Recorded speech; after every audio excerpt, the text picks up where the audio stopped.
جالي اوفر في باك اوفيس بضعف مرتبي، مع ان انا مبسوطه في الشركه بتاعتي، لكن مش عارفه اعمل ايه، اخرج من الكومفورت زون ولا ما اخرجش من الكومفورت زون. السؤال ده بيشوفه كتير، والنهارده حابب يعني اقول رايي، وهسمع برضه رايكم في الكومنتات. رايي ان انت لو النهارده في المكتب بتاعك او في الشركه بتاعتك انت مبسوط، كومفورت زون زي ما انت بتقول، الناس محترمين وكويسين وبيتعاملوا معاك كويس، فانت هنا في الحاله دي عندك حل من الاثنين. يا اما تاخد الاوفر ده تتفاوض بيه مع الشركه بتاعتك وتحاول تظبط بيه مرتبك او تعلي بيه مرتبك عشان ما تخسرش فرصه تظبيط المرتب،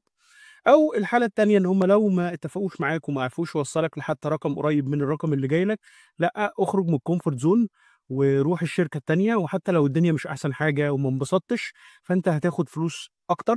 لفتره ما، حتى لو مش طويله. موضوع الاستقرار في الشغل ده ما بقاش شيء اساسي، المهم ان انت تكون مرتاح ماديا، لان للاسف دلوقتي في مصر اللي ما معهوش فلوس بيتعذب وبيطلع عينه، فانت محتاج يبقى دخلك كويس عشان تعرف تعيش كويس. فالكومفورت زون مش وحشه، بس على شرط، يعني مش عايزين نشيطر الكومفورت زون، بس على شرط ان نكون شغال في شركه كويسه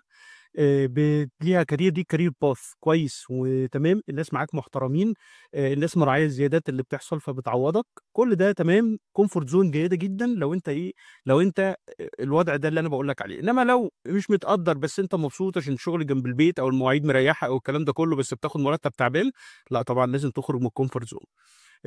قولوا لي في رايكم في الكومنتات، ايه رايكم في ردي على السؤال ده، ولو انتوا ليكوا راي تاني احب اشوفه في الكومنتات.